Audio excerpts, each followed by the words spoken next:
The Federal Communications Commission has determined the following content to be emotionally harmful. Funny things that you think's funny aren't funny. Give me cocks all the time. I want cocks all over me. The Alan Cox Show kicks ass, man. Welcome. Show me what you got. You're not going to see a lot of cocks on TV. Alan Cox from the Alan Cox Show. I don't know what it's about you, but I can't even stand your voice. You know when he's Mr. Tough Guy when he's standing behind the microphone? I think you're the biggest asshole alive. It's gonna be a great show. Let's kick it. I'll say kick it, and you'll just kick it with a tasty groove, okay? 1, 2, 3, kick it. Kick it, come on. God damn it. Could you one time kick it? What the?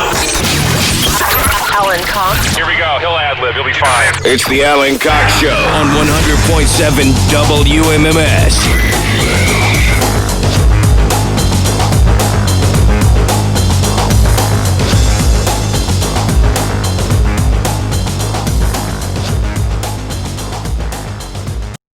Good afternoon. Hi there.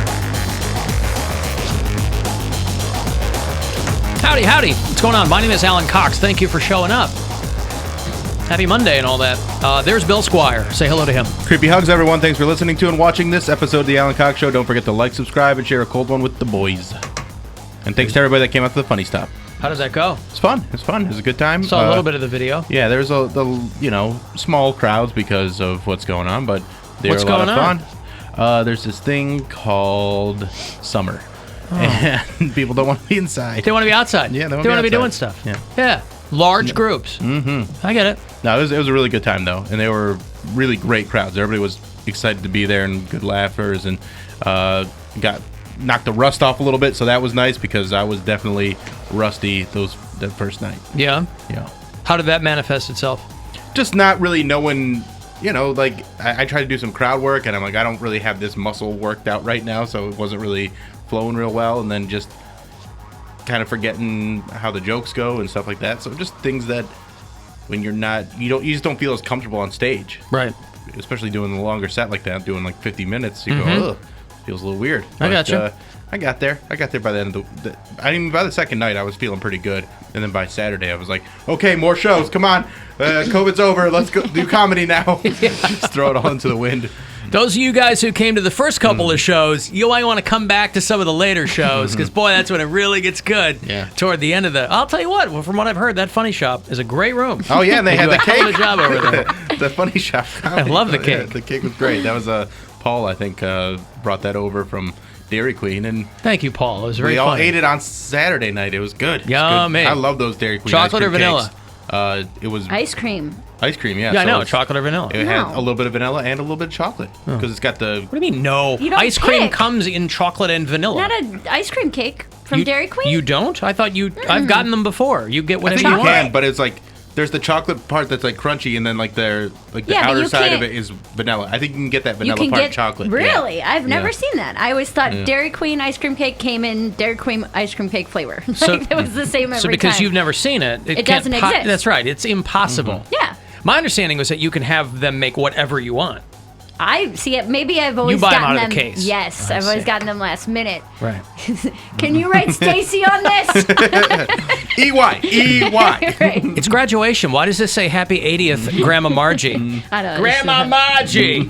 It's say your hello Aunt to Margie. Yeah, Aunt Margie. Sorry. Say hello to Mary Santora. Hi guys, no babies. And Poundcake is back behind the glass. Afternoon, white people. Happy Monday. I've gotten myself a new. Very proprietary about the kind of pen I use, right? Felt tip. It's one. Well, yeah, I usually use a black ballpoint. It is a Pilot Easy Touch medium, right? Yeah. This comes after years and years and years of using the blue medium paperweights. I don't like a fine tip. 205. Hey. I like a medium tip, right? So I've been using these Easy Touch for a long time, and I switched over to some fine felt tip.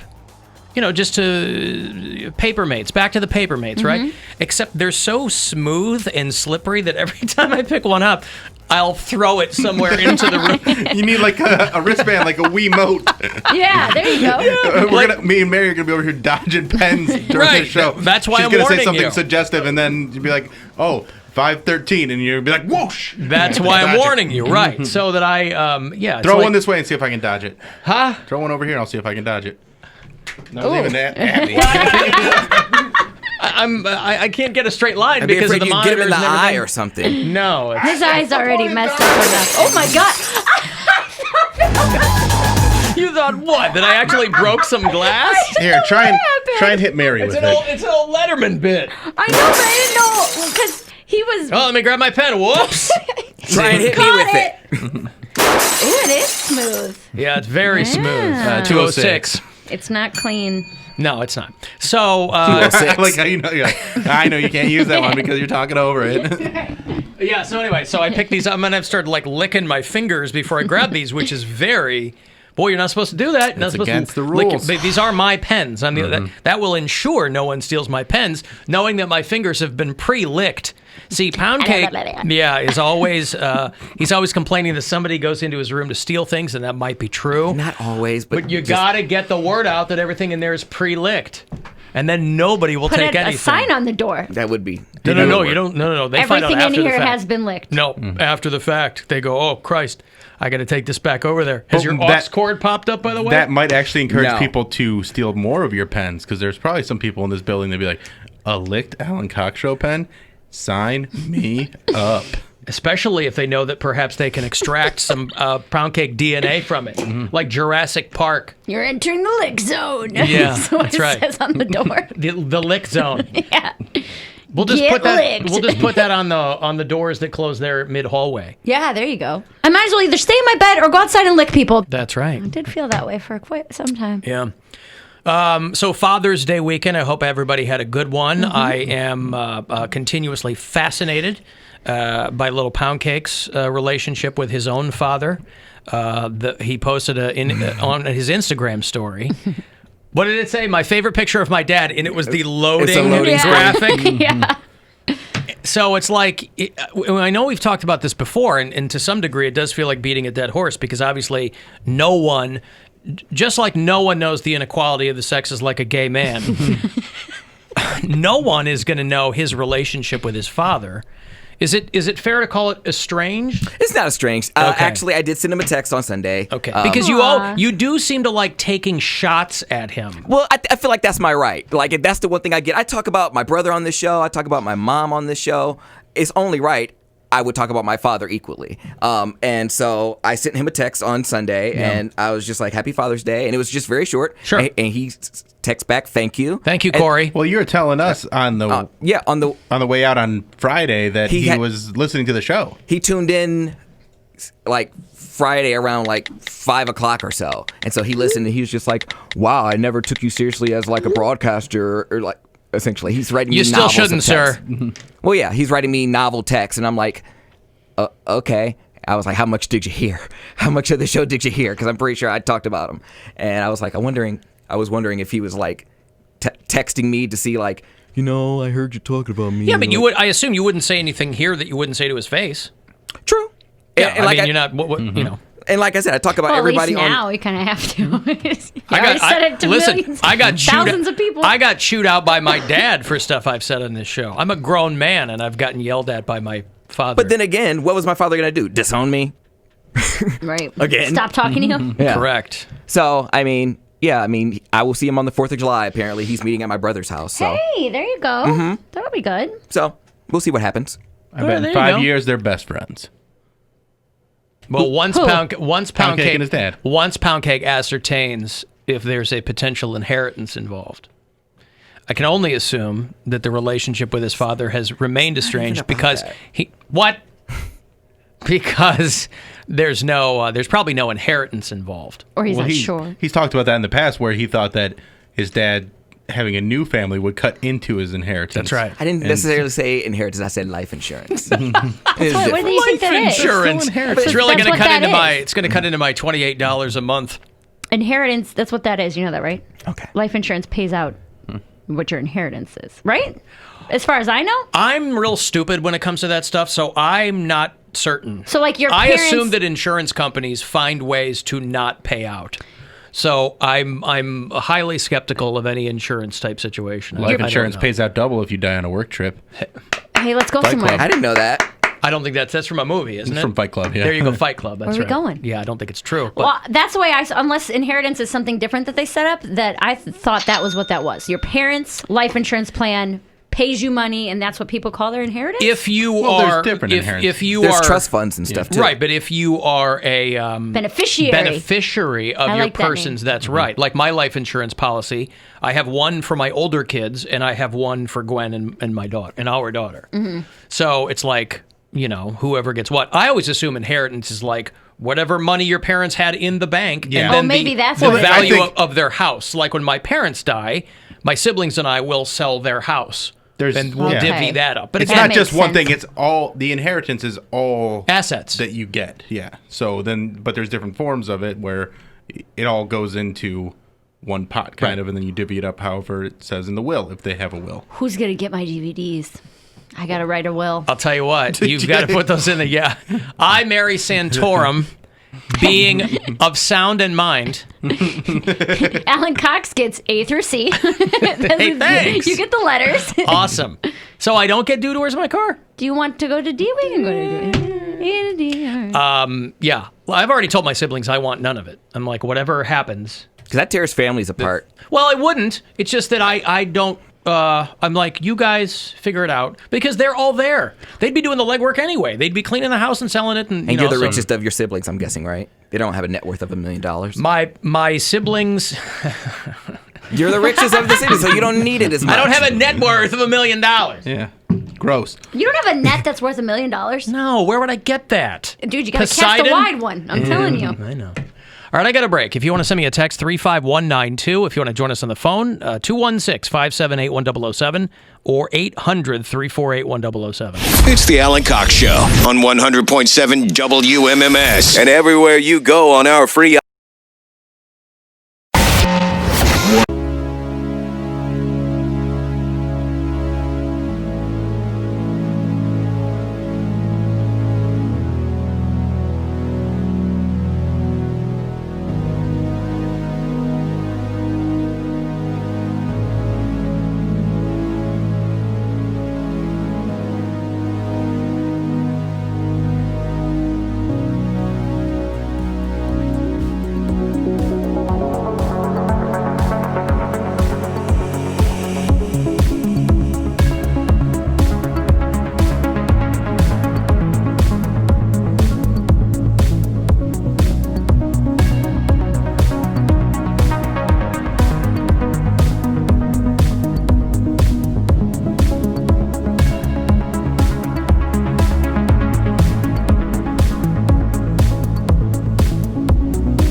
little harsh. What are you going to do? 216-578-1007 if you want to join us on the phone. 800-348-1007. 35192. Want to send me a text, alancoxshow.com.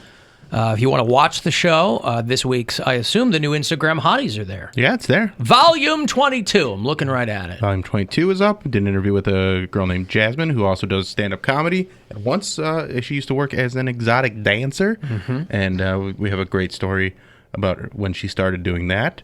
That's very shocking and pretty funny.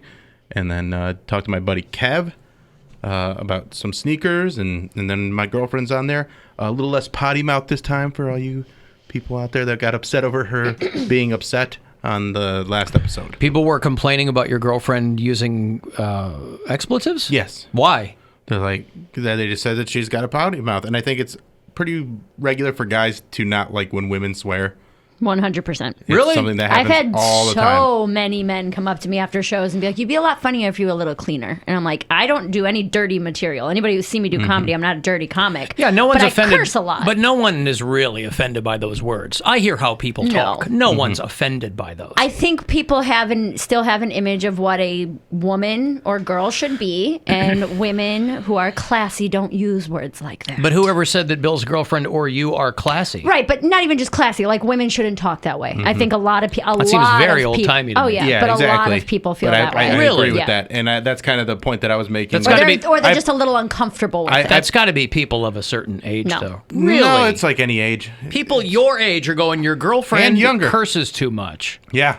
Like one of the first comments, I posted a clip last week on my Instagram, and like the first two comments were like, "Boy, she swears a lot," and the other guy was like, also pretty much, "She swears a lot. I don't really like it." Really? And I was just like, That's okay, the- well, she was mad about something because she got me a gift that didn't turn out the way she wanted, and she was fired up, so she was swearing a lot because she was so angry. I haven't seen it, but I thought that was the allure of a podcast, is that you weren't constrained the way that we are here by any federal communication. Especially people in radio who start doing podcasts. They love talking the way that they want. It's very nice. Understandably, It's nice. to be unfettered and to be able to kind of speak the way I still feel we weird about all, it. But Well, that's why I moved. I built my home studio because I was recording Flicks and Bill in here, and I would not feel comfortable Cursing here because you never know. It's kind of a rule we have in here. you're where like, do we have a live mic do we up have a live somewhere? mic? Exactly. Right. So it's nice to have it at home where I know I can speak the way I want to. And that's one of those things that people, they don't like a girl swearing. They get weirded out. I will say that it is older generations way more will definitely tell you they're uncomfortable with it, but you can kind of see when you let an F word fly, or people are like, ugh. Like, What's it funny? kind of Really? it takes a little bit of the, I don't know, the allure that, like, do you get what I'm saying? Like how women are supposed to be like, I eh. understand what you're saying. I didn't know that was such a thing anymore with live comedy Oh, yeah. with women. Yeah. Wow. Because I mean, I'll get it You'll from never- time Time to to time. grow up, America, in so many ways. I'll get it from time to time where some lady after a show will be like, "Well, you kind of swore a lot, and I didn't really appreciate that." Some But people are it's- just it's uncomfortable with that language. And that's rare. But then I'm also like, well, you know what you were coming to. This is a comedy club. People speak like this at comedy clubs unless it denotes otherwise. Usually, if it's a clean show, they'll let you know it's a clean show. Otherwise, you gotta expect to hear some swear words. yeah. See, I'll say this: when I did stand up, I did not curse because I figured that it was harder to do that. You know, it's like auto racing. You can cut across the infield, but the point is to go all the way around the track. Well, you right? can't. You get disqualified if you do that. But it's you understand my analogy. I mean, you know, No, I don't. Okay, Because if you get disqualified for something, I also don't like the clean versus dirty. It's hard no matter what, because I've seen a ton of guys that are clean comics and their act is dog crap. I'm not saying that. I'm saying, listen, the most important thing is to get a laugh.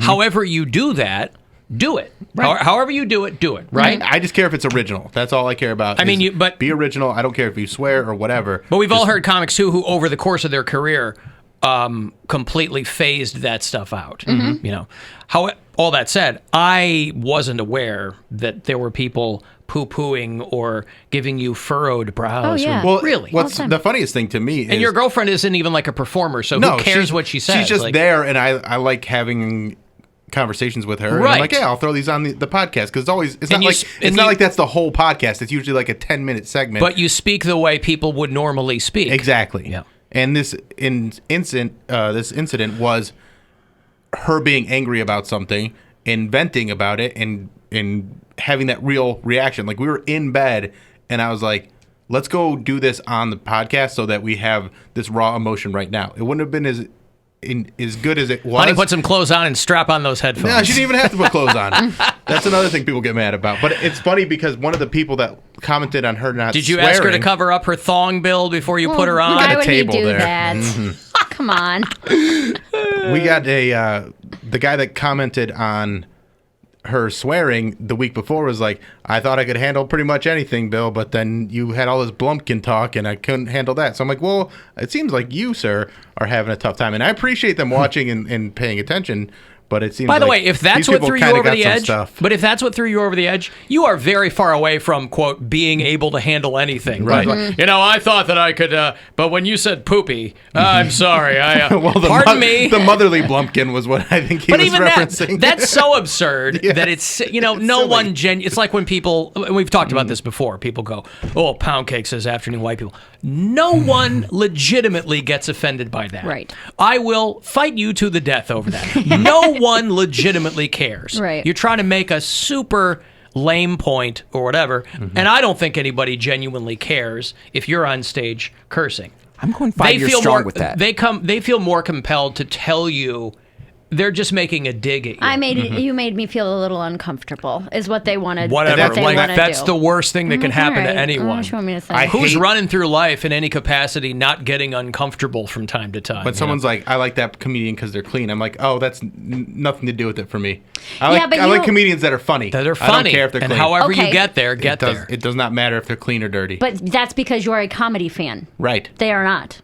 Yes. Those are people like my siblings who go to church and are Christians and are uncomfortable with swear words. Right, but they're so comfortable with anybody these other things that are so terrible. Right, I understand. So I'm just saying that those people doesn't hold a lot of weight when they say those things. And it's super easy to focus on language rather than the things behind it, which are much more complex and sticky and hard to deal with. It's like when they like. It's not like religious people don't curse. An overtly racist puppeteer, and they're like, Right. "Oh, that guy's the funniest guy." Not naming names or anything, but then I'll say, shrimp on stage, and my brother's like, "I can't come support you if you're going to speak that way." But even that's weird too, because I thought religious people were against taking the Lord's name in vain. There's nothing in any kind of scripture that says anything against vulgar language. It's just like when I was a kid, I knew that I was kind of starting to make some headway with my mom when I could tell kind of a dirty joke. Like I could use the S word in it. Now, not the F word, because that was absolutely verboten. My mom to this day swears she's never said the F word. That might be true. I don't know, right? But when I was a kid, maybe 13, 14, and I would tell my mom a joke and have the S word in it, and she'd laugh. Now, I couldn't say, Jesus Christ, anything, or God damn it, or whatever. People still get upset with me when I say God damn on the air. That's your problem, not mine, but I get where you're coming from. And you're just asking for a favor anyway. That's the way I God pray. damn it! That's the way I pray. The same Jesus Christ, can I get a 10-speed for my birthday? The same people that are uncomfortable with using the F word, they probably use the N word in their everyday. Yeah, or they'll use other slurs and things like that. Or they're just like they put a lot of emphasis on words, but then they have a lot of other shortcomings that they're like, well, that's just who I am. But it's not. But they brought keep up like this. Clean language. Like that's one of the things that I had a big problem with when I used to go to church is this two-facedness where we're supposed to love one another unless they don't fall into these categories. Then they're not God's children anymore. So screw them. And as soon as you get out of church, you're just looking around like, I hate these people. You guys are such hypocrites. I didn't have to get out. I was in church thinking that. Yeah, I mean, I'm just saying, but. Or somebody cuts you off in the church parking lot and you roll in your window and scream at them. Has anyone complained that your girlfriend didn't curse enough this week? Not yet. Okay. Not yet, but the episode just dropped today, so we'll see what happens. Alan, chicks who use the F word are hot AF. Hey, there you go. Didn't you used to love it when your parents used to give you like a free pass to curse? Like if I didn't get a free pass. Never got My that, sister no. did that over the weekend. We were they got like one of those little 10-foot blow-up pools. So I was over there on Saturday and we're like splashing around. It was like 85 out. And I went inside to do something and I ended up dicking around on my phone and I was gone longer than I should have been. And my niece comes in with this big smile on her face and I was like, what? And she goes, get your ass outside. My God, And I my was mom like, does the same "What?" thing. And she's like, and I came out and Elena's like, I told her she could say it. Like, Yeah, you like give she her a was so free pass. excited to be able to say that. Because I remember when my mom said the same thing about my brother. I think he was staying over his friend's house longer than he was supposed to, and I didn't have a cell phone, so call on the house phone and had to call, the neighbor's house. And I was like, Ryan, get your ass home now. Get your ass And my outside. stepdad just happened to be walking past when I said it. He was like, what'd you just say? And mom was like, I told him he could say it. Right. Say hello to my ass. Yeah, we've started to say, you can't say, She goes, the A word? You go, yeah, with S on it? Yes, that's precisely what we're talking word. about. Yes, that word. That's a grown-up word. Boy, that's amazing to me that there are people complaining about those things. The subtle sexism People is... will But that always also complain about stuff, though. It no is matter that. what. No, I know, but it seems like they're, they're really, really looking for something to complain about. Yeah, I think so. Rather than just like, hey, I enjoyed this segment, or because the whole point of it was that she got one of those Simpsons pictures that was supposed to look like me, and it didn't look like me at all. And like that, why no comments on that? Like, oh man, that really was terrible. I have a question. I didn't read the comments. Were they pointing it out? Like, hey, she swears a lot. Or were they saying, I do not like how much she swears? Because those are two different things. It felt like, and I don't remember exactly, I'd have to pull it up, but they don't like how much she swears. Okay. Because that's what I would get on stage. Yeah. But if they're just like, oh, wow, she swears. Sometimes it'll catch people off guard, but they're cool with it. You get what I'm saying? I guess I didn't realize that you cursed that much on stage. I've seen you perform many times, and I don't recall being bombarded with epithets. Well, no, it's more than I think people, and it sounds terrible to say this, it's more than people are used to hearing a woman curse. Because people don't generally swear like that, probably at work. Or if they hear you here. They hear me here. Now, they're not used to hearing me curse at all. That is true, too, because people will come to the show and they'll hear what I have to say at the show, and they'll be like, that was a lot. But like, it's in a complimentary way they're like, oh, it's nice to hear you let loose. Yeah. So they'll say things like that. It's the Bob Saget effect. Alan, stand-up comedy is such a niche category of entertainment. Are you sure it's okay to dismiss the opinion of people who aren't die-hard stand-up fans? Yes, it's absolutely okay. Yeah, well, but my point is, you can't. No performer can tailor their stuff to every member of the audience. No. Like, you either you're on my clock. I'm not on yours. So you either dig it or don't, and find something else that you love, because there's no. And there's so many you might call it out there. You might too. call it niche, but boy, last time I checked, there's a full spectrum of comedy that you can enjoy. If you don't like one, you can go over to somebody else. And that's the thing too with stand-up comedy. It's one of those. It's an art form that's very personal to whoever's on stage, because a lot of times it's not a character, it's you. So when Mary's up there on stage talking about her life, it's her life. Maybe a little exaggeration here and there, but for the most part, the root of it is her. Well, same with me. My stuff is all very personal stuff. So when you don't like it, it feels like you don't like me, and so that feels like an attack. Yeah. As far as the language goes, though, when you say that it is so personal, it's like, well, this is how I talk. Like, if you're going to have a conversation with me, this is how I would speak to you in any setting, unless obviously something like this. But that's just how some people don't curse at all. Some people live their whole life and are completely, that's just the way that Question they are. for you. Has it been hard since you've been on the show to not curse? Yes. I was going to say, because... You kidding me? I mean, talk about it all the time. She's brand new to broadcasting. That's Yeah. a real hard thing to do. To me, something just clicks. Like, I've never even been dumped. But you've been doing this a long time now, too. I say salacious things. Like, I don't say curse words, but sometimes when I describe things, it could be worthy of being She's dumped, only a couple of years in. Yeah, I didn't know. I mean, 1 year actually consistently. Everything else was filling in here and there, you know? So, but to me, what I think is the most difficult and why I've tried to clean up my stand-up a little bit is that switch. Going from being on stage and saying whatever you want in any context, and then Mondays are usually the hard day. After I would be traveling for a weekend and then I'd come back, that's where the adjustment where like, to flip the switch. Take an extra second before you say things and don't let it slip out. But also, it used to be, too, if touring comics, they would be on, like, doing a morning radio show or something because they were in town. there was a thing in your brain where you go, oh, there's a microphone here. Now, with podcasts, when you can go out and do other people's shows where you can say whatever you want, that switch of, oh, there's a microphone here, it's much more work in your head to do rather than just like, okay, now I'm back in this room and, you know. I didn't even realize, by the way, I know Tennessee is not the rest of the country, and I know every state is doing whatever they want to do. I had no idea. You see the D.L. Hughley thing? Yeah. I had no idea that clubs were open anywhere. Oh, yeah. He's at Zanies. He passed out on stage, and I was like, is this from January or something? Or he was doing a sold-out show at Zanies in Nashville, and he passes out on stage and finds out that he's got the Rona. Whoa. But I was like... Was it because I thought it was because he had diabetes.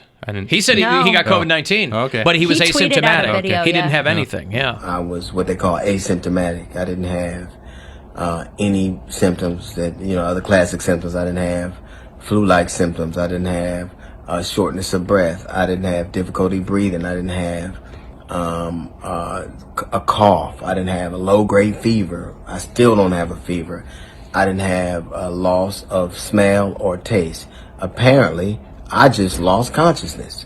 He was sitting on a stool on stage and just slumps, like the stage manager or somebody like catches him in time. But I had no idea that there were full comedy clubs anywhere. Did you see... Well, I kept everybody safe this weekend, Alan. Lots of social distance. Bill Squire, everyone. Did you see the video of him right before he passes out? He tries to say a sentence and it's real slurred. And because some people thought he had a stroke or something. Yeah, people kind of laughed and then they realized, like, oh, this isn't on purpose. Something's going on. Yeah. Right. Yeah, I've got a clip of it. How the no land remerges RN while the university or the UN mission as whole received support from all parties in the hues of the garbins of today. Excuse me. I mean, that's not even funny. That's why I was confused. So I just call it just rather from, just getting in there. Yeah, of course. That's You fun. doing a meet and greet deal? Come on. So he's got a quarantine for 14 days in his Nashville hotel room. Whoever texted him is going to have to like an old quarantine Sugar too. song. What? Whoever texted him is going to have to quarantine too. The clubs mostly aren't doing meet and greets. I was going to say, I can't imagine anybody touched him. You said somebody grabbed him before he caught the stage guy. Yeah. So he's going to have to quarantine too. He can't work either. That guy can go get a test. He might be negative. Okay. I don't know. But then you got to test again like another week or two. Yeah, because something like that. It takes a while for the symptoms to show up. Okay, listen, if you're on hold, I'll grab you on the way back. If you want to shoot a text, 35192. We'll be back after these. The Alan Cox Show on 100.7 WMMS. And everywhere you go on our free iHeartRadio app.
416-578-1007 or 800-348-1007.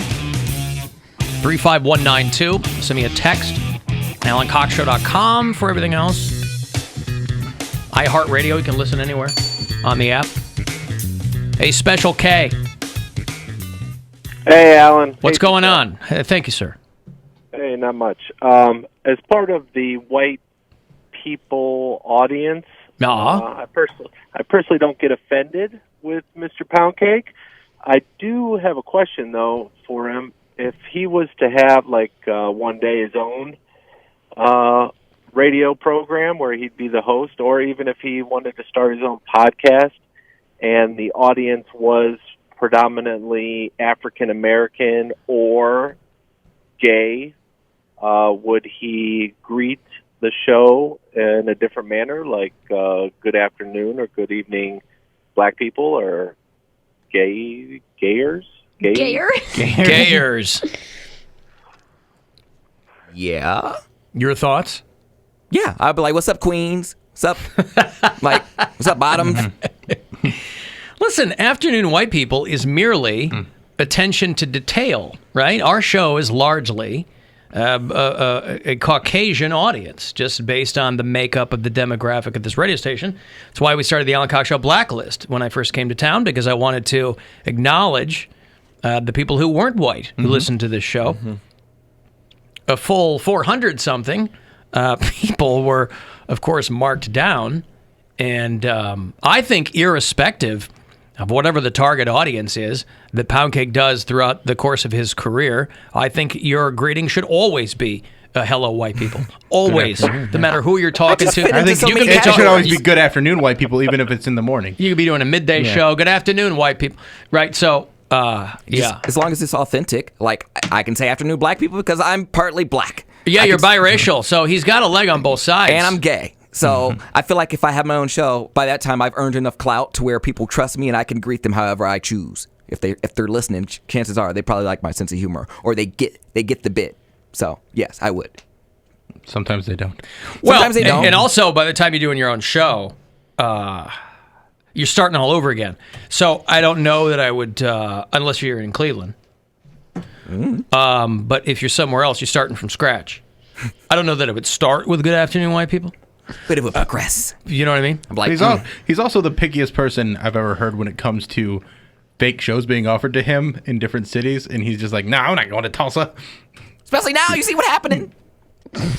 No, I didn't see anything that happened? happened. No, I didn't pay attention to it. Saying all those Trump supporters and it's scary. They don't live there now. You don't know that. Yeah, what do you care? Those people are in every city. And you're a Trump supporter. Yeah. You got that sign in there. Thank you, Special K. Did that satisfy your curiosity? Absolutely. Well, whatever he says, I would listen to it. He's like, whatever he said, I'll take it as an answer. And that's what it comes down to is he's gotcha. Whether you're white or black or gay, you want to hear what the guy's got to say. And I never say anything in malice. Like, it's all in good fun. Like, if people know my personality, which, again, if they've been listening to the show long enough, they do. They know I don't say anything to... You're not hateful. ...really hurt someone. And not only that... given all the boxes you can check, right, biracial and gay, whatever, you still have people in each of those communities who can't stand you. So that's the beautiful part of it. It's true. I know. Just because he's gay, I get so many Yeah. texts from gay people and emails are like, please don't think Poundcake represents all of us. Yeah. I'm like, one person doesn't represent any group entirely. So, yeah, it's Believe fine. me, I know. And they don't just say it over text. They say it in person. They get it in your DMs. That's why I stopped going to the gay clubs, getting too many drinks thrown on me. But it's fine. You're not getting drinks thrown on you. I got one, and it was a sparkling soda. But how did you know that? Because I tasted it. So you licked it out of your shirt? No, it was thrown onto my face. For real? Yeah. You didn't get a drink thrown. When did this happen? And how come you haven't told this story? It sounds if this vaguely happened? familiar, but I still call BS on it. But this was a long time ago. This was when I first started. This was like when I was interning. You were an intern and we had a show event, or you were doing an appearance? No, it wasn't even an appearance. I went to a gay club. I went to a gay bar. It was a gay bar in Akron, a super small one. So they threw a drink in your face. Why? I don't know. He just started spouting. He was just like, "Oh, you're that guy." He was like, we didn't fight. It was some old dude. He was like, "We didn't fight for years and years." Okay. Let me guess, an old white guy. Yeah. Okay. Why? Well, because he got to throw a drink in a black dude's face and a gay guy's face. He got 2 for 1. But he was a gay guy too, though, right? Right, but still, was a gay guy, you too, can yeah. be gay and racist. No, I understand. Yeah, and I guess he did. Can I mean, you? had he thrown It certainly seems, from what I've seen. had he thrown the cup, like the actual thing that it was in, I probably would have gotten hurt. But he just mainly did like a little splash. I was just like, "Is this LaCroix?" Did he for? Okay, so he throws. He says It was like a. what you're doing is bad for the community. And what were you doing? What did he... He heard I was at this bar, super small bar, downtown Akron, and it was just this gay dude, like at the end of the bar, and I'm with my friends, and he's just spouting off. He's like, "Your voice sounds familiar." I'm like, "Oh yeah." I was like, "Oh, he's a fan." And I was like, "Yeah, well, I'm interning on the Alan Cox Show." That's how they lure you in, too. They know who you are. Yeah, he was like, "You sound really familiar." You know, do I know you? No. So, Because you look familiar. No, I just have a really common face. Are you sure? I'm totally sure. Do you feel like Are you Alan Cox? Nope. Do you feel like Yeah, a douche? you are. I'm not. Well, I didn't know. I'm absolutely not. I don't know who you're confusing me with.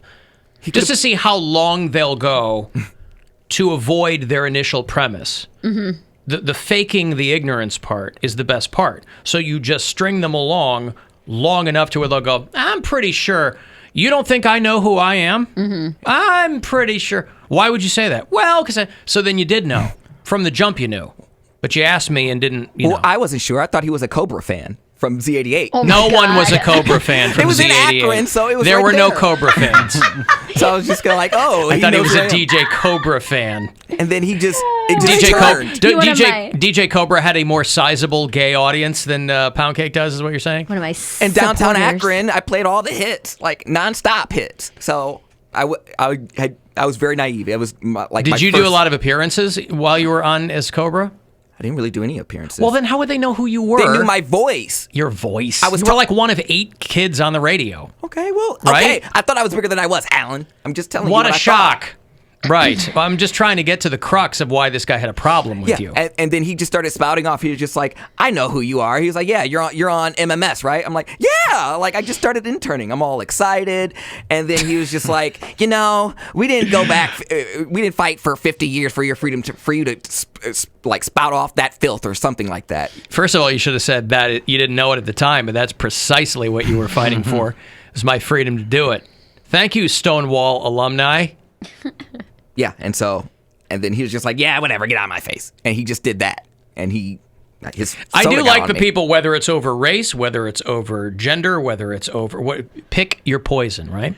I do love the people whose argument is, we didn't fight for your freedoms. That's essentially what they're saying. I didn't fight for you to treat me how you choose. I didn't fight for you. What was your fight, sir? I didn't fight so that you could have the freedoms. I didn't fight for freedom so you could have freedom. That's right. I wanted you to have a very specific kind of freedom that Made was me happy. in line with my freedom.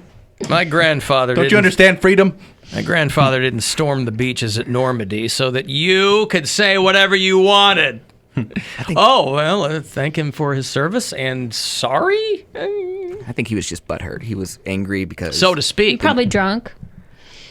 Yeah, I don't know. I didn't talk But still, to him long that's enough assault for him to do that. Throwing a drink in guess. someone's face is assault? Yeah. Really? He didn't throw it. He splashed it, but still. But but that's still assault. Like if you spit on somebody, that's assault. If you do something like that, that's assault. And it's a very low level of assault, but it's still assault. Yeah. But also, just from the storytelling angle, right? Mm-hmm. If you tell a story how a guy threw a drink in your face, you can't end the story by going, well, he didn't really throw it in my face. He sprinkled it at me. Like he dipped his index finger and thumb in the glass and then flicked it on him. He stood up and tripped a little bit, and then his drinks dribbled out the side, but it was at me. shoe, yes. So I had to lick it off my shoe. And good thing it was clear, so it didn't really mess up my outfit because we were going to Interbelt later that night. What was the outfit? Well, it was like nice jeans, and then like a really nice button up. I think I was working at Hollister too at the time. So if it was a drink that had some dye in it, it would have ruined cranberry juice. Yeah, cranberry juice. It would have ruined your nice jeans. Yeah, it would have. Yeah, it's fine. He was a hater. He was sipping his hateration in the corner of the bar. What do you care? Good thing that hateration Haterade was clear. It ruined your nice jeans. In this dancery. Speaking of nice jeans, how I saw you made your dad exercise for Father's Day. I did. How was yes. that? He must have been really excited to do He's that. actually starting to embrace it. I think that he's starting to feel a little bit better, and the exercises we're doing are geared towards people with limited mobility. So he's seeing success in them. He's doing them and feeling better about himself, so his confidence is getting up a little bit. It was really great. He called me this morning, actually, and said that he left his doctor's office, and I was ready for some kind of an excuse. Because when we first started, his story was, my doctor said I'm not allowed to walk. And I said, that doesn't sound like a doctor. Right. Sir, you have to stay immobile at all times. Right. Sedentary is really the best course of action for you, sir. As a matter of fact, don't even open your mouth to talk to me. Just write it down. Right. So that's what I was expecting when he said, I just left my doctor's office. I was like, here we go.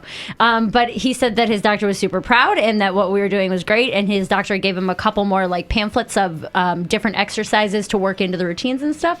And he's doing really well with it. I'm super proud of him. Now, are you alone or shouldering the burden for making sure that your dad doesn't keel over and die? Yeah. From obesity? Pretty much, yeah. And Well, my stepmom's on board with the diet aspect of it. Yeah. Felt like I ruined Father's Day yesterday because we worked out. He did so great. And then for lunch, he was having a salad.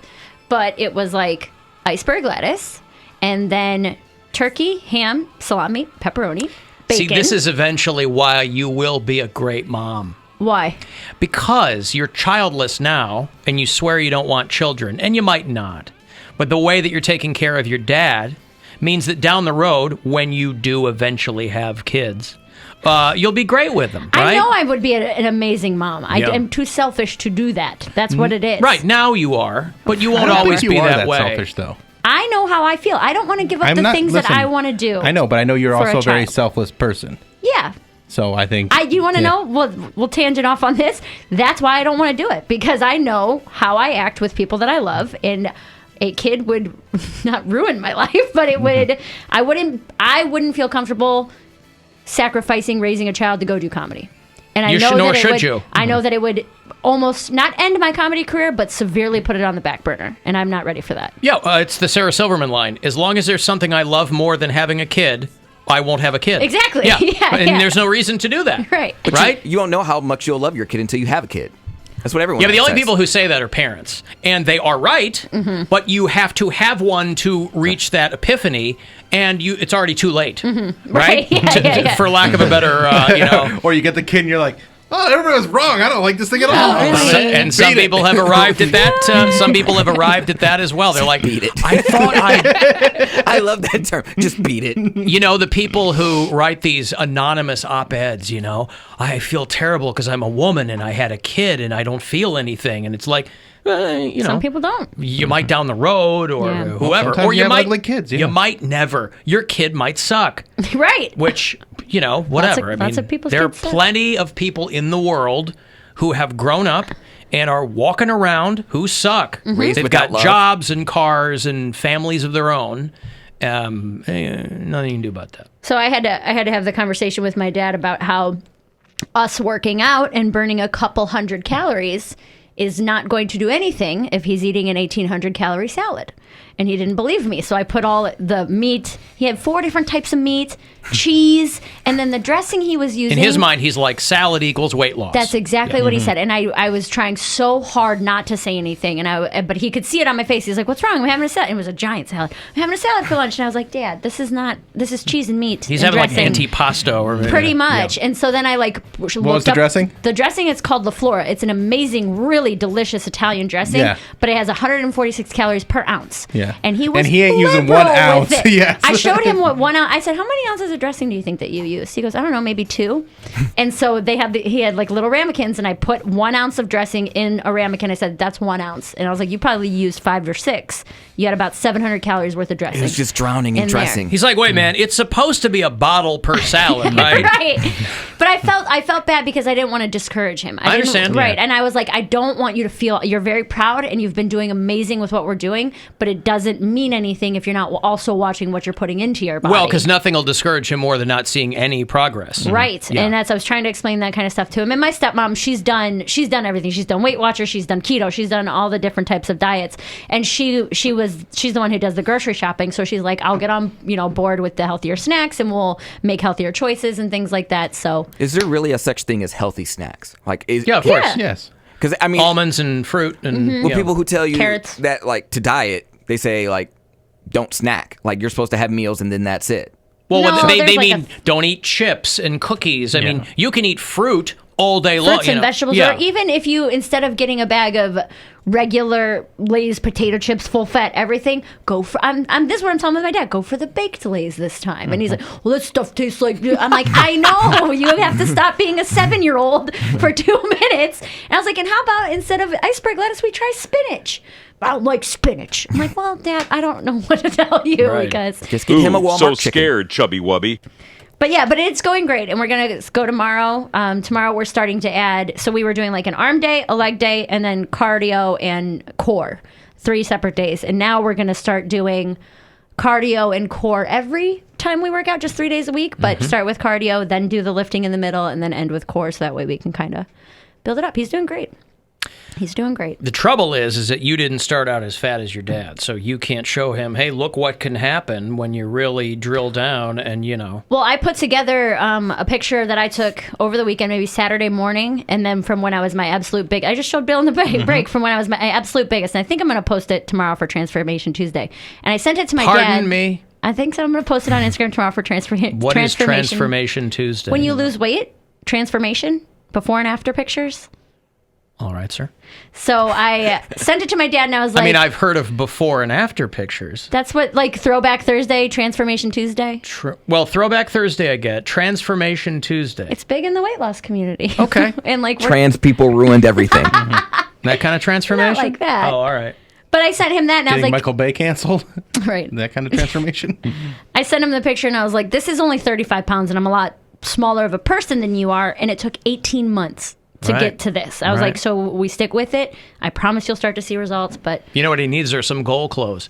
He needs to hang up that polka dot bikini. Yeah. So he's eating all the fart yogurt or whatever. Right. But yeah, that was his... I'm going to buy him a workout bench, too. That's his actual present, which he wasn't thrilled about, but I'm like, well... Okay. That's what we're going to do. But what? Just you're doing all these nice things, and you bought him a workout bench, and he's like, eh. Well, no, it's just that's a present that I'm like, well, we're committed to this now. I've spent a lot of money on it. Instead of, I know he didn't ask for that. It's not something he would have ever wished for, but whatever. But also, and you know this, weight loss is mostly diet. Yes. So even for people who are like, I hate working out, go, okay, then completely overhaul your diet. Yeah. So, and I wanted to change that first, but I'm just glad he's up and moving, honestly, because he's been sitting for such a long time. And honestly, we had a little bit of a breakthrough moment where shoulder raises are I hate that exercise where you just have the 2 dumbbells and you lift them straight up or straight out. It sucks. It hurts. It's the worst. And he was only using little 2-pound weights, and he got kind of emotional, and he was like, when I was working, he was working in a factory making essentially steel for the auto industry. So he's like, I was lifting 50-pound bags of mix all day long, and he's like, and I can't even lift these 2-pound weights, and he got a little bit emotional. And then the next time we came around, he picked up the 15-pound weight, and he's curling, and he's like, I can do it. And I'm like, all right, good for mix you. Mix Crystal Light and stuff? Weilers? Yeah. Oh, okay. They would take 50-pound bags of Crystal Light, pour it into the cement. That's how you'd smelt for steel or whatever they do for steel? Okay. Boy, that was the real America, where they were mixing Crystal Light with the molten steel that built this country. Well, what he should do is get potato sacks. So it gets a 50-pound potato sack and then move up to a 100-pound potato sack. And then once he can do that, then move up to a 150-pound potato sack. And then once he can do all that, put a potato in it. See what he did? Don't. Oh, come on. No? Put a potato in it. Don't do that. Please don't do that. It was Father's Day yesterday. Let me do it. Yeah, that's right. What about Transylvanian Tuesday? Somebody suggests that. Maybe. Drac Lives Matter. You don't know? Okay. Listen, you don't want to co-opt You don't want to co-opt a movement Mm-hmm. that is going full steam ahead. Yeah. Well, good for him. Yeah, I'm very, very proud of what he's doing. And it's one of those things I think he was just really embarrassed kind of to start where he hadn't done something in so long. Or he didn't have an advocate. And now that he has, I mean, even the first couple times we worked out together, it was a very terrible attitude. He was embarrassed, I think. And then now that he's seeing, hey, I can lift these weights. I can get up and move And for he's feeling better 3 full minutes at a time without sitting down or taking a break or whatever. You know what I mean? Like And we're that's the thing starting too. slow, but As he does more and he realizes like, that exercise confidence. builds confidence, but also exercising makes you feel good. Mm-hmm. So it's not just one of those things where you're like, okay, I'm seeing changes. You actually will come out of depression through exercising. Yes. And it's something that I've tried to stress to my kids so much is like, hey, just get up and walk around. Yeah. Do something, like go, whatever it is you got to do. Like my one daughter likes to go and explore abandoned places. Mm-hmm. Like she'll go to old stadiums and malls and stuff like that, and she likes to do it. I'm like, hey, if that's what you got to do to get up and move and do stuff, go do it. I don't care. Just try not to get arrested. Is there any part of your dad who is a little bit, he's worried that he's going to have to throw away all the fat joke clothing he has? he's got about 200 pounds before he has to do that. So Oh, he can still get some use out of him. Oh then. yeah, All right. He's just wearing a 6X now. We might have to Yeah. go down to a 4X All for the right. fat people are hard to kidnap shirt. 4X! Billy. All right, good. Well, Yeah, congrats to him. Thank you. Yeah, it was a good Father's going Day. really well. All right, well, let me take a break. If you want to get a text, 35192, AlanCoxShow.com. You want to watch? Got the new Instagram hotties there for you, and we'll be back after these. The Alan Cox Show on 100.7 WMMS. And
216-578-1007. To join us live, we're 800-348-1007.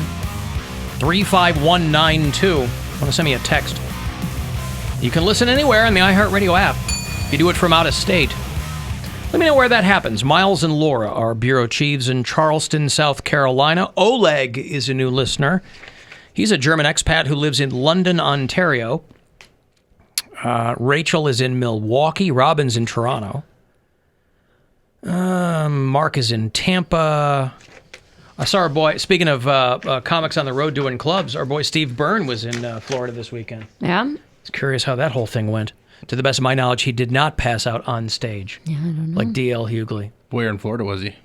I think, I forget. Tampa, maybe? Tampa Improv? Yeah, maybe.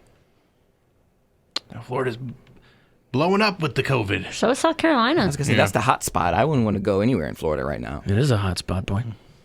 They're talking about not having the NBA restart because of how many because they're supposed to do it in Orlando? They're supposed to do it in Orlando, and the way cases are rising in Florida, they're like, it's probably not what Why we can't wanna they do it somewhere else?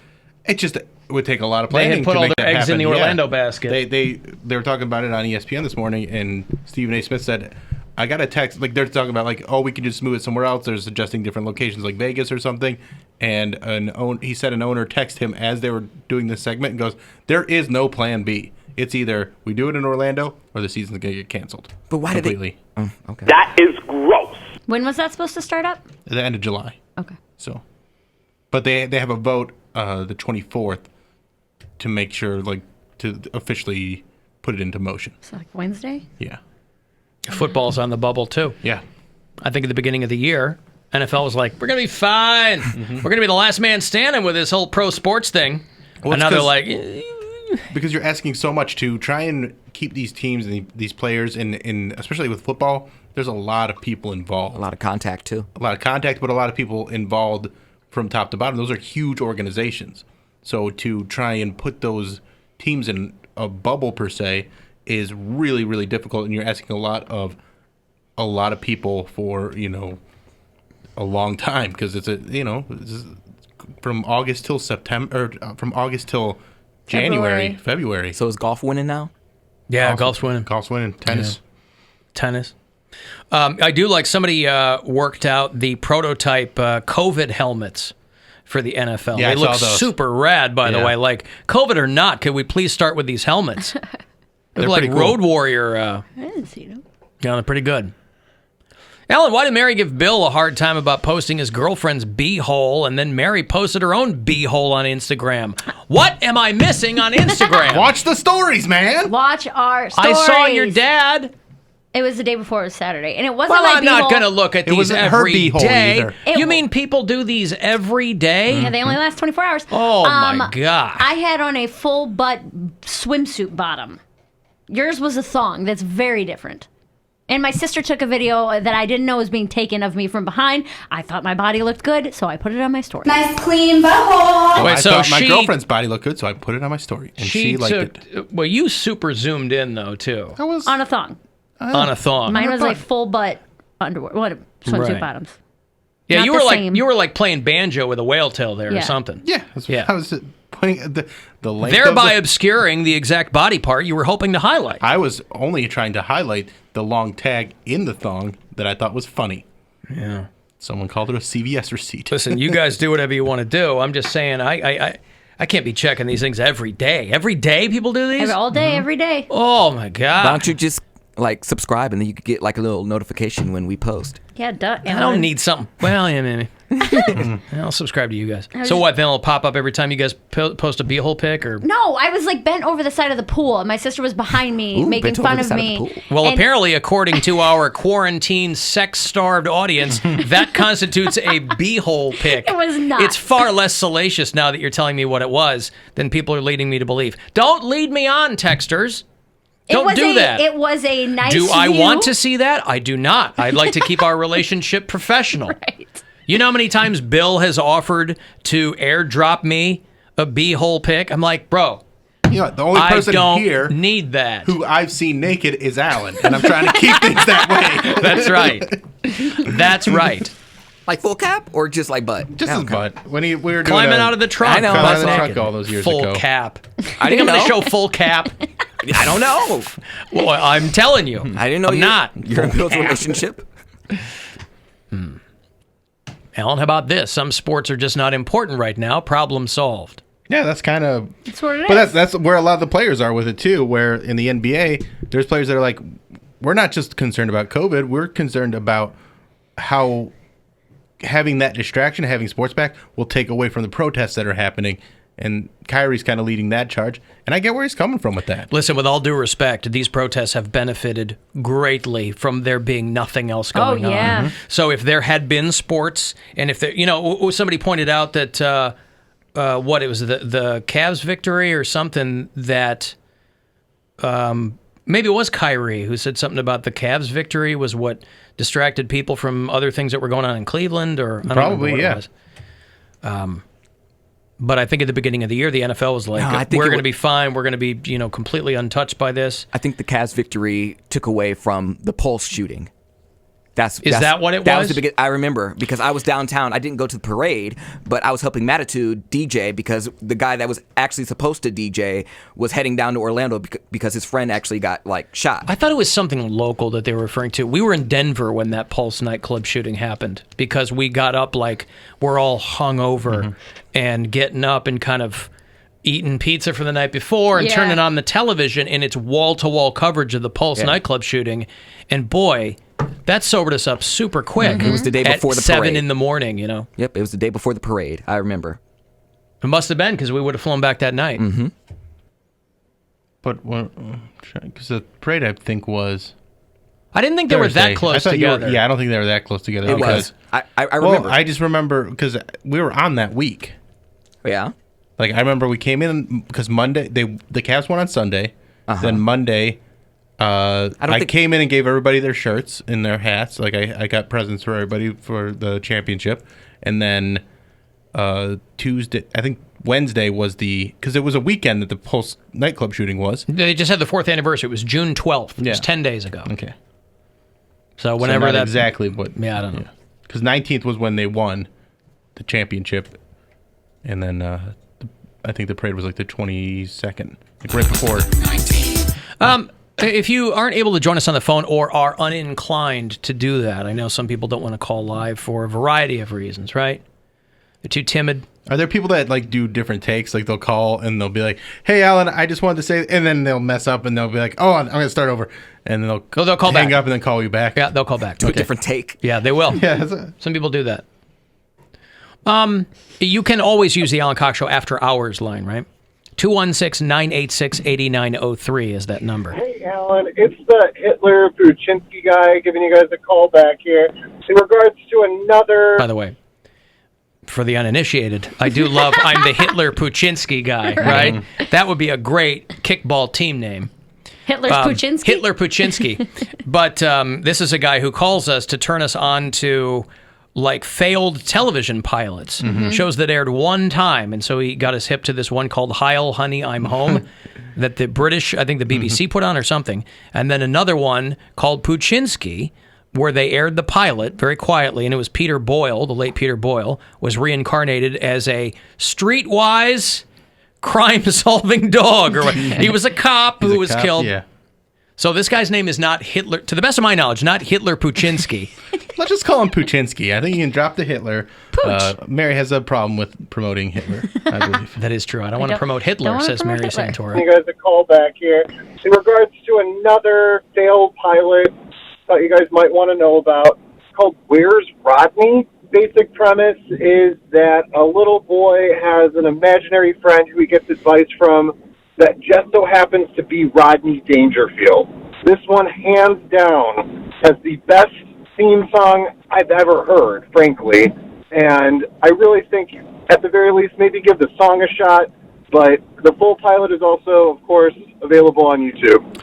Have you ever heard of Where's Rodney? I have not, but it sounds like a great premise. It sounds really fun. This was quietly dropped on people in the summer of 1990, and only the pilot aired. And what I love about these older shows is that you'll see some people in them who were still up and coming. Mm-hmm. They were young, and they maybe their first sitcom or something. So this one, to set the scene for you, has Jared Rushton, whose name you might not know, but he was the best friend in Big. Okay. Remember the kid who gets mad because Tom Hanks, so that kid. He had a nice moment in the 80s. He did. He is the quintessential 80s looking kid as far as sidekicks go, because didn't he have like red hair? Yeah, he's like a best friend type that would get, you can't be a main. You're not a lead if you got that kind of red hair, but you can be a sidekick. And you'll be a working actor. Yeah. A young Breckin Meyer. Remember Breckin Meyer? Yes. The long-haired kid from Clueless. And then Franklin and Bash, Bill. Remember Franklin a couple years ago? Yeah. Okay, so Breckin Meyer's in this. On TNT constantly. Right. They were trying to make that work so With hard. Mark Paul Gosselaar, Rodney Dangerfield, and the late, great Jay Thomas, who was also another mainstay of 80s sitcoms. He was a radio guy and a stand-up comic. He would tell the Lone Ranger story on Letterman. Again, I think this all predates you and Poundcake. Mm-hmm. Right. But Jay Thomas, who died a few years ago, he was kind of famous for being the guy who replaced Howard Stern in New York City when he left one station and went to another one. But Jay Thomas died from cancer a couple of years ago. But he was on all kinds of sitcoms in the 80s. He was the dad in Where's Rodney? Again, the pilot airs and is never heard from again. But the theme song is fantastic because it's just music interspersed with clips of Rodney Dangerfield jokes. Like comedy club jokes? Or like including one of like, his wife is stupid. This is a sitcom theme song, right? Where's Rodney? What a childhood I had. My mother breastfed me through a straw. Where's Rodney? When my old man took me to the zoo, they thanked her for returning me. Where's Rodney? Now, last week I looked up my family tree, 2 dogs were using it. That's the story of my life, no respect. So, mind you, the video is they're doing the credits. Mm-hmm. Here's the mom, and she's serving pancakes. Mm-hmm. And the audio is Rodney Dangerfield, return me to the zoo. So no connection whatsoever. This is just somebody who said, we got to put Rodney Dangerfield in the TV show. So, what's it? Moonfry. Soleil Moonfry. She was in Punky this too, Brewster. yeah. Yeah, that's right.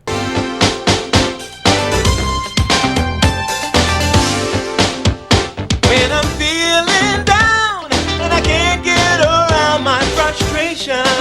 Good voice. Yeah, I try to find the guy. But what a weird ass. Thea Vidal, the comedian, was also in this as well. yeah. She was a teacher. She got her own show a few years later, I think. But so you have an R&B singer, upbeat music, Rodney clips, and then sitcom video. Yeah. Like, hey, there's the wacky friend. What's missing? It was destined to be amazing. Who's always been my inspiration. A lot of bolo ties among the people in this show, by the way, too. If I could pin him down, where's Rodney? I'm ugly. You kid in Halloween. I open the front door. Kids give me candy. Where's Rodney? And I was an ugly kid too. In the merry-go-round, they made me ride under the horse. Where's Rodney? The jokes are great. He's incredible. You're right under the horse. My wife is dumb. Are you kidding? You want to know how dumb she is? It takes her an hour and a half to watch 60 Minutes. Where's Rodney? I mean, that's the theme song. My wife's so dumb. Where he's got his arm around a kid because he's the kid's conscience or whatever. Yeah, that's great. Imaginary friend. Yeah. Yeah, I'm sorry, imaginary friend. I'm going to go home and watch that tonight. I want to see the actual episode. So here's what I'm curious about.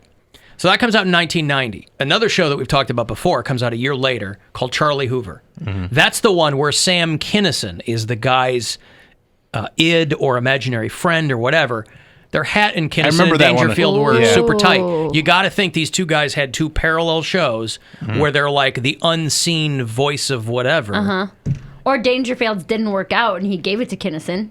He was like, hey man, run with Let's try this. it with yeah. Maybe, yeah. Well, there was a movie, we listened to this podcast about it. How did that get made? How Did This Get Made is an incredible podcast. Is that the Paul Scheer podcast? Yes, Yeah. and Jason Mantzoukas. And they're talking about the movie Ladybugs, which is incredibly not okay. If you were to make that movie today, it's so problematic because that was a Rodney Dangerfield movie. He's like a soccer coach or something. He's like a kid's soccer coach, and the And best it's not his player kid. is a boy or whatever, dressed up like a girl. It's or the other way his around. girlfriend's kid that he dresses up like a girl to go and play girls football, soccer with him. Yeah. So it's the white Joanna Man? I guess so. But for children. Juana Man. So like they. I love that movie. It's for like 12-year-olds. One of the recurring. It's so funny because when the podcast starts, Jason Mantzoukas is like, "Who is this for? Like, is this a children's movie?" Because one of the jokes they go back to a couple different times is like Rodney Dangerfield and this little boy are in a dressing room together, and you can only see the shadows, and it looks like the kid bends over, and they're like, they are going back to this. He's banging kids well, like 5 times throughout the movie. Jonathan Brandis was in that movie, that kid that hanged himself. Oh, wow. Yeah. Sequest. Sequest, right. Mm-hmm. Wow. Anyway, thanks for the call on that one. Rodney? Yeah, so... Ronnie Dangerfield's biography is fantastic, by the way. Read that. What's it called? I don't know what it's called. No Respect? No Respect? Yeah, probably. Yeah. But it's a great biography. It's called I Get No... blah, blah, whatever. Satisfaction. I don't have pound cakes. I lost that in the involuntary purge. Yeah, that's a bummer. I've got some food news since we were talking about your dad. Listen, I am 110% on board with this. I could not be more on board with this. Columbus native, I didn't even know that. Guy Fieri. He's number one in your heart, number one on your stove. And there is a petition to rename Columbus, Ohio, Flavortown. Love it. Stop it. Love it. Love it. Because Guy Fieri is from Columbus. Who knew? It must be where he got his amazing sartorial sense.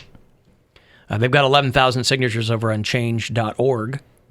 And they said that, hey, listen, with everything else that's going on, the name Columbus is problematic. No. And we don't want the city name. You wouldn't go to Short North, the gay neighborhood in Flavortown? I would think you would be fully on board for this. It would make the whole city sound like a gayborhood. Man. The Columbus statue at Columbus State was vandalized. And so they said, listen, Ohio's, who could we honor more than Christopher Columbus? Guy Fieri. Bow Wow. He's from Columbus. He doesn't. Okay, fine. Put a Bow Wow. Who's Bow Wow? You think more people know Bow Wow than Guy Fieri? Lil Bow Wow, yes. Depending on the age. He's not Lil anymore. People knew Lil Bow Wow. They don't know Bow Wow. There's a bunch of famous people. Have you heard of Like Mike? Now, the older he Alan? gets, do you think that he'll further truncate to just Bow? Or Wow? Or Wow? Or Bo-Wo?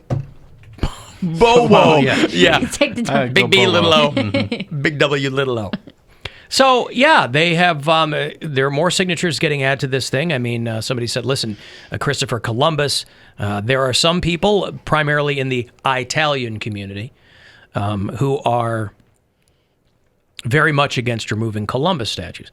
But in the city in Ohio that bears his name, people are, cooler heads are prevailing and saying, listen, let's just rename it for Guy Fieri.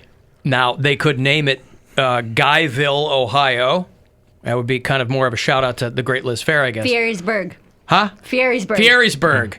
Fierysburg, Columbus. I don't know why you are opposed to this at all. It sounds wacky. Flavortown. So does Short North. What the hell does Short North mean? What's wrong with the wacky town name? Yeah. Short North is not a town, it's a neighborhood. No, so I know. It's very different. You said that's the gay neighborhood, right? Yes. Right, but what does Short North mean? I don't know, but I don't want Flavortown. I don't want Flavortown. I'd rather take the racist-ass name. Let me ask you this. I might one day. Would you feel better if they just kind of massaged it a bit? What about Flavorton? Hey! Right? Maybe Flavortown seems too, I get it, too brandy or too kind of gauche. What about Flavorton? Or Flavorsburg. Flavorsburg. This is the slippery slope that all the racists talk about. Like, now it's coming back to bite me because I was like, oh, take all the statues down. Take all the racist schools down. And now it's like Columbus, like, but wait, not Columbus. But I like that name. Right, but you don't have any emotional attachment to the name Columbus. But I would. What is your attachment to that name? Nothing. What is your opposition? Nothing. Explain it to me. He just doesn't like it. He just thinks it sounds too silly. Weird. Okay, yeah, find something better than Columbus. But we have the 3 C's here. No one is saying this is a great name. No one's going, oh yes, much better. They're just simply saying, let's change it. Mm-hmm. I have no problem with goofy names. Walla Walla, Washington. Hell, Michigan. Blue Balls, Kentucky. Whatever these are. Intercourse, Pennsylvania. I don't want the these capital. Are great names. I don't want the capital of our state being called Flavortown. I don't want it.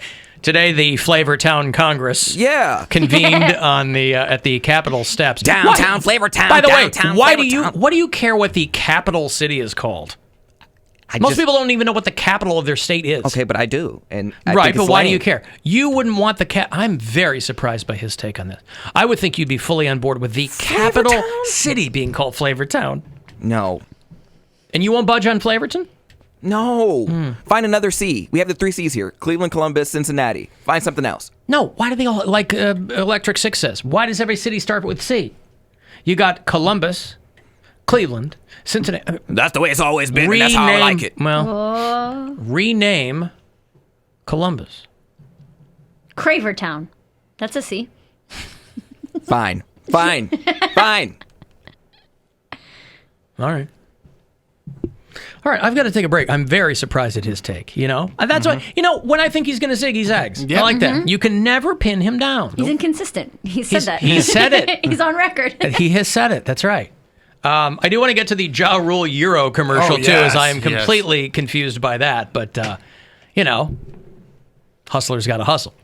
35192 if you want to text me, AlanCoxShow.com for anything else, and we'll be back after these. The Alan Cox Show on 100.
216-578-1007 to join us, or 800-348-1007.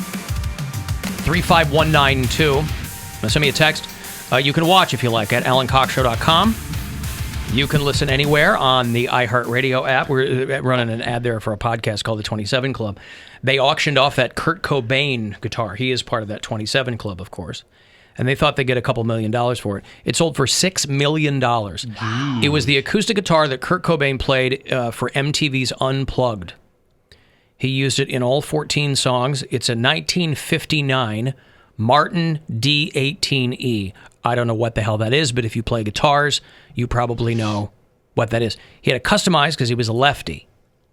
That's what kept me just on the drums. Is over the course of my life, I've tried to kind of teach myself how to play guitar. My dad plays guitar, and I'm a lefty. I played drums right-handed. For some reason, I don't know why. It never caused me a problem. But guitar, I have to play left-handed. So you can either learn to play it upside down, which I think is what Hendrix did, or you have it restrung. You know what I mean? Yeah. So over the years, I'm like, well, I'll pick up the guitar again. It's never stuck with it. That Hendrix thing, my dad tried to share that fact this weekend, where he was trying to say Jimi Hendrix was so poor that he had to play a right-handed guitar upside down. He couldn't buy a left-handed guitar. And my dad said Jimi Hendrix was so poor he was left-handed. What are you talking Well, we are about? the devil's children, the Right. Southpaws. Yeah, so it is amazing what was done with that guitar, though. It's a legendary performance, of course. I need an easy friend, I do.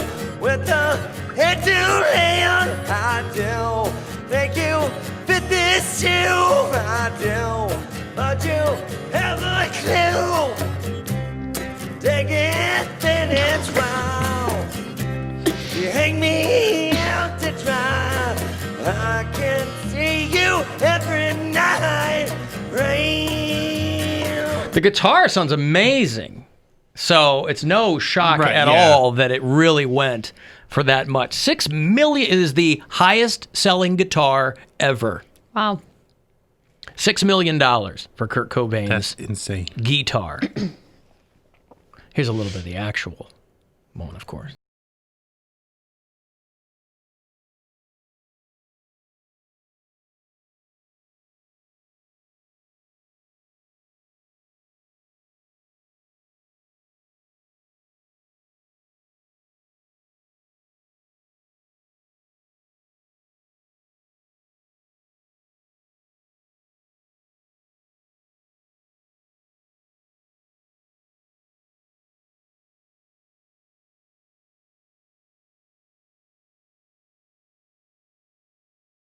In his house when he killed himself. Sorry, when Courtney killed him. I wonder where that was. I wonder if it was... Maybe it's got some blood splatter on it. You think that would go for way more? Yeah. Had like a little Well, DNA. they probably cleaned it off. I would think that they would have cleaned that off. Why? Why would you do that? Because it's organic brain matter that wouldn't want to be on a guitar. Opening up after COVID. Yeah, I don't know. I don't know how any of that worked out. My sister had that CD, that Unplugged performance, and I think I've told that story before, where I knew the words to the Lake of Fire song before I knew the words to Jesus Loves Me, and it got my sister grounded because I was listening to her Nirvana over and over again, and my mom was not having it, that I was singing about the devil. Yeah, Lake of Fire. Before I was singing about But Jesus you gotta, Loves Me. it's two sides of the same coin. Yeah, What you would gotta be know the problem? both. You gotta know both, right? There ain't no light without the dark. In that song, I did think that he said, bit by a dog with a rabbit's tooth. Rabbit's tooth. Right. And then I was always afraid of some dog-rabbit hybrid that would bite you and send That you song to hell. itself, a cover song. Oh, is it? Meat Puppets did Lake I of did Fire. not know that. Yeah. I'm curious who got the money for this, because Kurt Cobain's daughter had given her husband that guitar, and then they divorced, and he wouldn't give it back.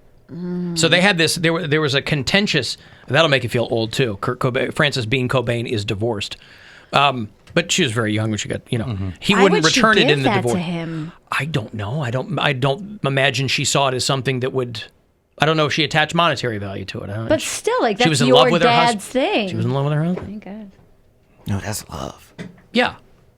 Ugh. I mean, and for a kid who's 20 or whatever, Kurt Cobain might as well be 80 years old. You know what I mean? Like, that's your classic rock when you're that young. Mm-hmm. He died before you were even born. I mean, Francis Bean was like, I think 2 when he died. But speaking of Jesus, I've got some Jesus stuff for you. This Week in Jesus.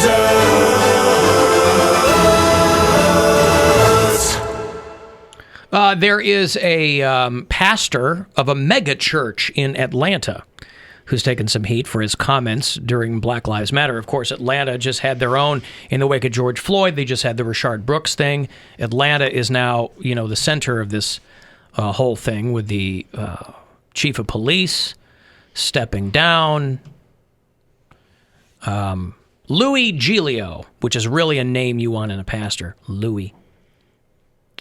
He said that he wants to get rid of the term white privilege. No shock.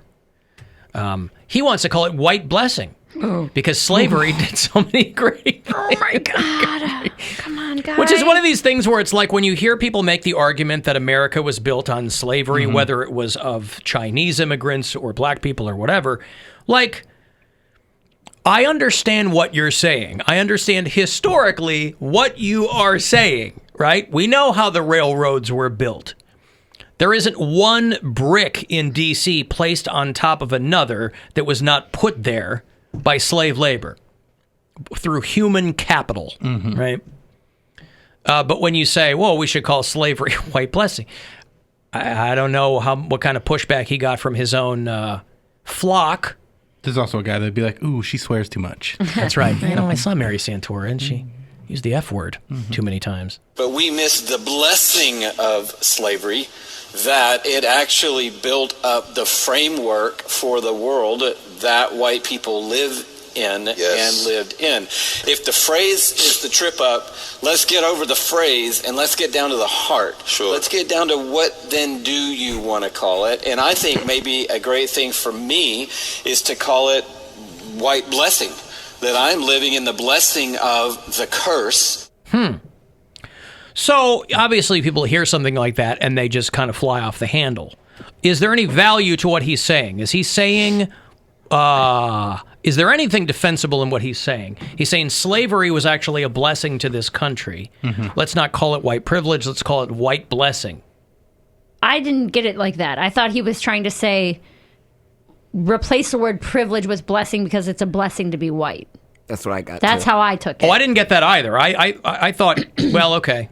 That's what I got. I took it as I'm blessed to be white. Because that's how people are taking it. Yeah. But, okay. People are making him feel bad because of his white blessing. He said it's a blessing and a curse. Yeah. He's like, it's a blessing to be white, but people want to make you feel like it's a curse because of calling it white privilege.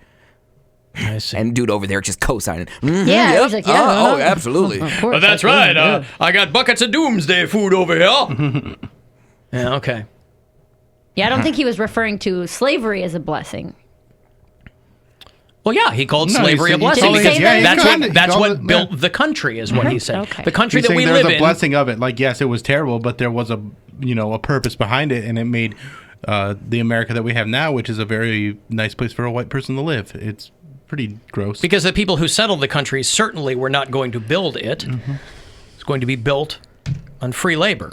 By the way, there's a great thread either on Twitter or I think it's on Twitter or Facebook where they're like, if social media was around when slavery was a thing. And so you just read the threads and it's just like when Massa's wife and daughter both come out mixed, the face the slaves make. So it's like just, memes? Yeah, you can just go through it. It's awesome. Like in a time like this where everyone's just like on edge, it's nice to just let go and laugh. There is also a lot of Jesus conflated in white power groups because they feel that, one nation under God and all that, and since it's a white nation, blah, blah, blah, blah, blah. But you have to be careful what, obviously, you post or what you co-sign for on social media. Besides the obvious reasons, you never know if somebody is trolling you. And someone started a Facebook page called I'm White and I'm Proud of It. Did you see this? I saw this. And at the time of the screen cap, there were only 57 members to it.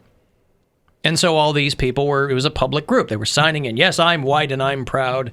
And, And a guy posted and said, all right, well, the guy who was running the page said, I've collected enough racist crap here for the group I'm in that outs racists. So I'm currently forwarding this information to your employers, and I've even noticed some active military, which is disappointing as I am a vet. Those are being forwarded to your commands, and you expect your discharges to be forthcoming. Now, again, I don't know if anyone has ever been expelled from the military for racism. You know, a long time ago, they considered the military the great equalizer. Mm-hmm. Didn't matter what you look like. You were black, brown, white, whatever. You were fighting for your country. You know, I think that's how a lot of the troops felt. Unless you were gay. Unless you were gay. I hope you all have fun waiting in the unemployment line. And I have to say, I'm a little bit ambivalent about this kind of stuff. Because, yes, you did post on a I'm white and proud of it, you know, whatever. But there's also an element of like this, I'm going to make sure you lose your job thing that makes me nervous. Not nervous. It just... Well, then you just need to listen to the song again, Alan. You about to lose your job. Get this dance. That's Get right. this dance. That's Get my your favorite part. Get this dance. You about to lose your job. You about to lose your job. Get this dance. You about to lose your job. Cause you are detaining me for nothing. And you're turning me for nothing. And you about to lose your job. Now, listen, if one of the people on that website is in law enforcement, I'm fully behind that. But if they're like, oh, I'm accounts payable for a company and I'm on a white and proud website. Yeah, but if they're like HR for a company and they are deliberately not hiring black people because that's how they feel. Or not putting through complaints that have to do with racism. Right. Yeah, okay. There's a lot of situations where, and I think the whole trying to take their jobs away from them is to give them a severe consequence for how they feel, so they actually think about how they feel and go, okay, I have this opinion that I'm white and I'm better than other people because I'm white, and they need to do something severe to make them understand that that's not how it is. I think that's the utopian version of it. I think what really happens is they get more pissed. Probably. And they get more enraged. Yeah. And so it's like, listen, you can't not do things because it's going to piss people off. Right. But I think everybody would love to think that like, well, now like you're a child. I want you to sit there and think about what you've done. But it just makes you more pissed off if you've been outed and lose your job. That's the other side of that coin. Yeah. But it doesn't. Go ahead. Well, is it possible to be happy or be proud to be white without discriminating against other people? Like, I'm a proud biracial man, but I don't think any less of any other race. I think whatever race you are, be proud of that. But why is it when, and I'm playing devil's advocate here, because I know there are some racists that are white and they say white power all the time, but the people that are just like, I'm okay with being white, I like being white, how can they say that in a non-racist way? Well, I think when people say first of all, I don't really understand national pride. I'll say that. Like, I don't understand. I'm proud to be an American. Like, I understand what you mean, but pride for me comes from accomplishment. And I am accidentally an American. I could have been, if my parents had had sex in Canada, it would have been different, right? So I don't necessarily understand national pride. But when you say I'm proud to be black or I'm proud to be Korean, or, you know, there are cultural things that come with that. I'm not sure what comes with usually if you say I'm proud to be white, you are using that as a specific and that's what I'm saying. Signal for something. Right, and it also comes down to when you...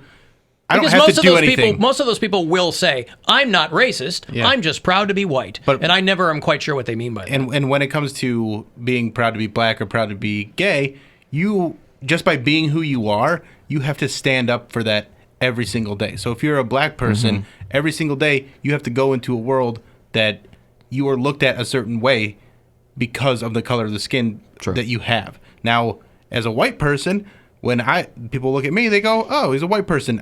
I've come off more non-threatening than what we were taught that black people are. So if you see a black man, you go, "Well, from everything that I've been taught, he could be a threat." And so when you stand up and say, "I'm black and I'm proud," I understand that because you have to fight that battle every day. As a white person, I don't have to fight that battle every day. I don't feel, like Alan said, I don't feel a sense of accomplishment from being white. I don't feel a sense of pride from being white, but I feel a sense of accomplishment or a sense of pride from what I do. So it's just a different culture that I grew up in because because of the white privilege that I have, honestly. It's the same thing when they do like the straight pride parade. Okay, so similar, very similar. Okay, I was just making sure because I don't want people to think that they can't be proud of their nationality. Like white is just a color, but if you say I'm proud to be German or I'm proud to be Scandinavian, I'm proud to be whatever, that has more context, that has more history than saying I'm proud to be white. Even straight because pride no one's parades. just white. Like straight pride parades don't make me mad. Like, fine, go do it. I mean, we know what you're doing. But you didn't accomplish anything to be straight. But besides that, like, okay, it's never going to be as fun as a gay pride parade. Ever, ever, ever, ever, ever. It's just not. So go do it. I'm all for freedom of expression. If you guys want to put together a straight pride parade, I think do a straight pride parade. You ever see coverage of one of those things? You're like, oh boring. My God, boring. Everyone's in flip-flops. I mean, Shorts. there's the jokes, but I mean, you look at it and you're like, okay, fine. I mean, where's the Golda Meir hot pants, man? I mean, that's the fun part. I think like you said, accomplishing something is what pride and overcoming things. You haven't. I mean, and okay, so as someone who grew up super poor and had a pretty terrible upbringing, I'm proud to be the person that I am today because I could have been a lot worse. But because of what you've accomplished. Because of what I've accomplished and worked on and yada yada. But I don't think that white people have had to overcome things, which is why it's weird when people say I'm proud to be white. And I want to stress that doesn't mean that all white people have it easy or you don't overcome things or you aren't dealt a bad hand. And that's something that people, they conflate the two situations where they think, well, because I worked for everything that I had, nobody helped me. I don't have white privilege, but you do because of the way that you are perceived by other white people around you versus how people look at black people. That's the prejudice that people have. They see a black person and they make up their mind before they know a thing about them, and that doesn't happen to white people the same way. Alan, should we tear down the Egyptian pyramids since they were built by slaves too? Well, that would be up to Egypt. As far as I know, we don't have any jurisdiction over there. That would be completely up to them. That would be wild if the protesters got all the way to Egypt. Tear down this pyramid. They're spray painting it. Yeah. Alan, I found out yesterday that old Mustard Vag herself is biracial. Oh. I never knew. Halsey? That's Halsey, yeah, because she's talked about passing and not being susceptible to violence, right? Because she doesn't look biracial. And something that Poundcake's brought up. And a lot of people thought she was faking it first. Yeah. Black people were getting mad at Halsey because she's like, you wearing your hair like she's like, I'm biracial. I don't know which one. Rashida Jones has gone through this too, yeah. Who has? Rashida Jones. Right. Yeah. Because her mom was Peggy Lipton. Her dad's Quincy Jones. Quincy Jones. Yeah. That's right. Yeah, Rashida Jones is pretty too. She's got that 5 head. Yes. But I mean, other than that, she's great on that show. She's great on any show. In checking my privilege and things like that, I've realized like something that's helped me, and I know being a woman, where I think about like I was talking with a friend of mine about running. I'm starting to run, but I have to do it in the mornings because I don't want to do it at night because I don't want to be a woman running alone at night. And you're not fast enough. And also not that fast. Right. That's very true. A 23-minute 2-mile time, not great. But it's. I don't need really fit muggers out there who can easily chase me down. But those are like things that I've equated with being a woman, is like those safety precautions, not walking alone at night, things like that. And then when I saw like the Ahmaud Arbery thing, I was like, this is how black people feel too. And then it kind of, I was having a conversation with a friend of mine who is a black woman, and she's like, now imagine how I feel. Where it's just like I have all these different things piling on from every direction, and how hard that can be, Yeah.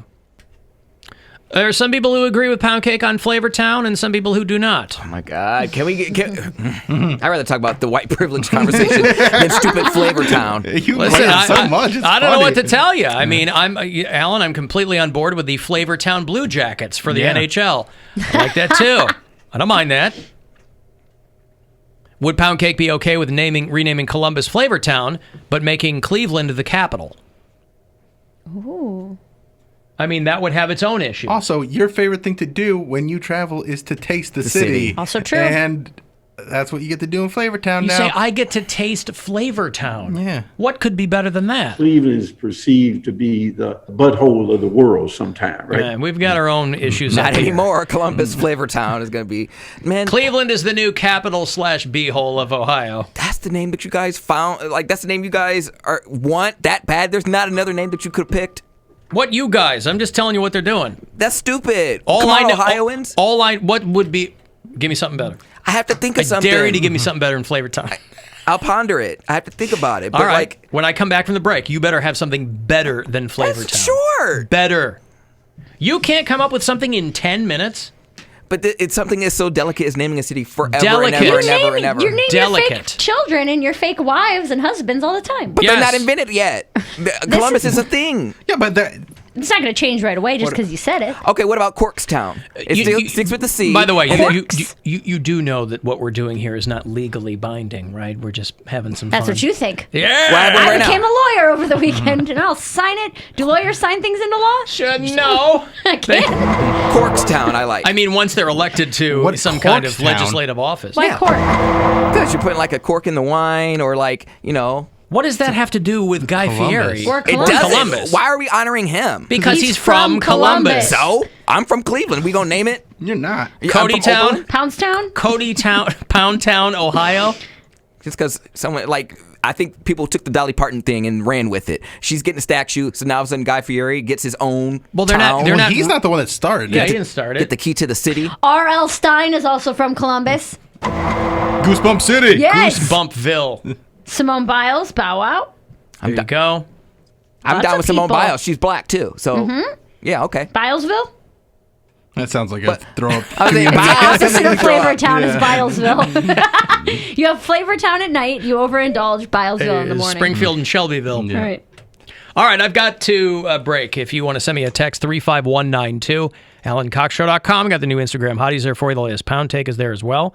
And you can listen anywhere on the iHeartRadio app. The Alan Cox Show on 100.7 WMMS. And everywhere you go on our free iHeartRadio app. COVID-19 is hitting underserved communities